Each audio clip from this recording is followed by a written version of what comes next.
ব্লগটি ছিল পুজোর আগের। পুজো চলে আসছে তাহলে তো পার্লারে যেতেই হবে। আর মেয়ে হওয়া কিন্তু সহজ নয় যে এত কিছু সামলানোর পরও নিজের খেয়ালটা রাখতেই হয়। তাছাড়া আবার দেখতে ভালো লাগে না বা নিজের স্যাটিসফ্যাকশন আসে না। তো নিজের স্যাটিসফ্যাকশন এর জন্য আমি পার্লারে গেছিলাম যে পুজো চলে আসছে, নিজের যত্ন তো একটু নিতেই হবে। আইব্রোস এমন একটা জিনিস যে থ্রেডিং না করলে কিন্তু একদমই ভালো লাগে না। যারা করে তাদের তো করতেই হয় নিয়মিতভাবে।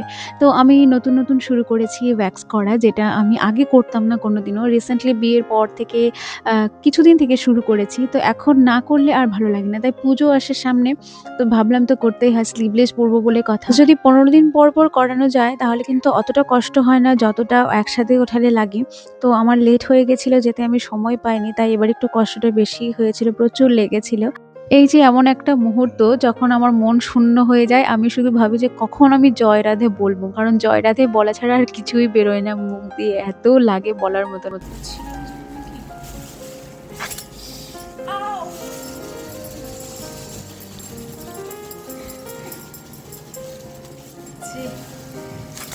এরপরে আর কিছু বলার নেই। আমরা দুজন বান্ধবী মিলে গেছিলাম। তারপর আমরা দুজন বসে আবার নেল পালিশ পরিয়ে চা খাই, চলে আসি বাড়িতে। টাটা।